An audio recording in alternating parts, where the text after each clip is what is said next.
আসসালামু আলাইকুম। আজকের ব্লগটা কোনো কিছু রিভিউ নেয় না, তবে আমার একটা ইমোশনের পার্ট থেকে বানানো।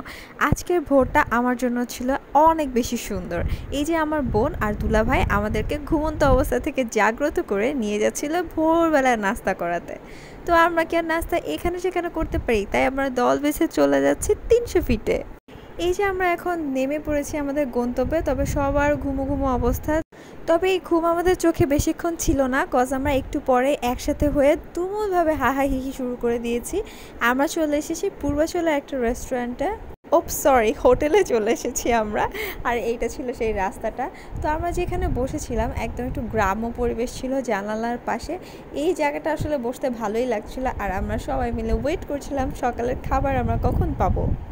আর আসলে আমাদের অনেকদিন ধরে দেখা হচ্ছে না দেখে আমাদের মন ভালো করতে আমাদের আপু ভাইয়া আর এই যে আমার ভাবি ভাইয়ারা আছে, আমাদেরকে সবাইকে ধরে নিয়ে এসেছে যাতে আমরা একসাথে আবার একটু হ্যাং আউট করতে পারি। এরকম ভাই বোন থাকলে লাইফে আর কি লাগে। এরপর তো আমাদের সবার ঘুম কেটেই গেল, তারপর শুরু হয়ে গেল আমাদের আড্ডা।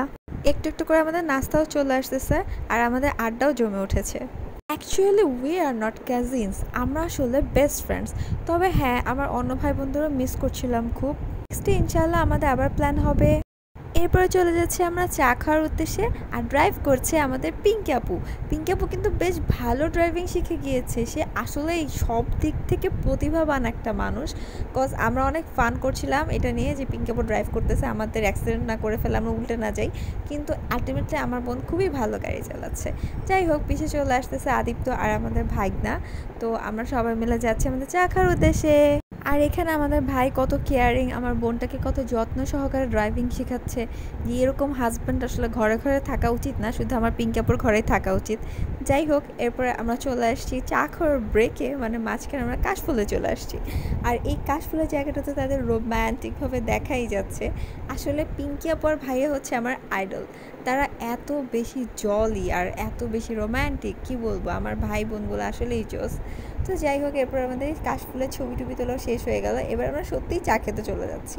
আর চা খেতে যে প্লেসটাতে আসলাম, এই জায়গাটা আসলে খুবই সুন্দর ছিল। পূর্বাচলের একটা জায়গা, নদীর পাশে ছিল, অনেক ঘোড়া ছিল। আর হচ্ছে এখানে দাঁড়িয়ে দাঁড়িয়ে মেঘলা একটা ওয়েদারে সবাই মিলে আড্ডা দিয়ে চা খেলে আসলে খুবই ভালো লাগে। সেখানে একটা সুন্দর কদম ফুলের গাছও ছিল। আমার কদম ফুল নিতে খুব ইচ্ছা করছিল, কিন্তু পারছিলাম না। আর আমার গুণবতী পিঙ্কাপু ঠিকই একটা কদম ফুল ছিঁড়ে আমাদের কাছে নিয়ে আসছে। তো ফুল পেয়েও আসলে আমরা খুবই খুশি। আর এত বাতাস হচ্ছিল, মনে হচ্ছিল আমরা উড়েই যাচ্ছি। এরপর চলে আসলো আমাদের মালাই চা, আর মালাই চার সাথে তো আমরা শুরু করে দিলাম ফটোশ্যুট। মানে আমি তো না, আমার বোন, গুণবতী বোন পিঙ্কি আপু খুবই সুন্দর করে একদম অ্যাস্থেটিক ছবি তুলছিল। তার এত সুন্দর সুন্দর অ্যাস্থেটিক ছবির পিছে যে কত শ্রম থাকে, তাদের এই ছবি তোলার মধ্যে আমিও একটু এটা নিয়ে একটু ফান করছিলাম। একটি অ্যাসিস্ট্যান্ট, তার সাথে ছবি তুলে যাচ্ছেন আমাদের মাননীয় গুলশান ভাবি পিঙ্কি আপু। আর পিঙ্কি আপুর পাশে আছে পিঙ্কি আপুর সোনা স্বামী। আর এভাবে আমাদের হাবিজাবি করতে করতে অসাধারণ একটা ভোরের বেলা কেটে গেল, যেখানে আমরা সবাই মিলে খুবই মজা করেছি। আসলে মজার সময় তো আমাদের ক্লিপসগুলা ক্যাপচার করতে একদমই মনে থাকে না, তবে ইট ওয়াজ রিয়েলি ফান। তো যাই হোক, আজকে এই পর্যন্তই। খুব সাধারণের মধ্যে অসাধারণ একটা সময় পার করলাম আমি আমার ভাই বোনদের সাথে। সবাই পরিবারকে সময় দিন, নিজে ভালো থাকুন, সবাইকে ভালো রাখুন। টাটা, সবাইকে টেক কেয়ার, বাই বাই।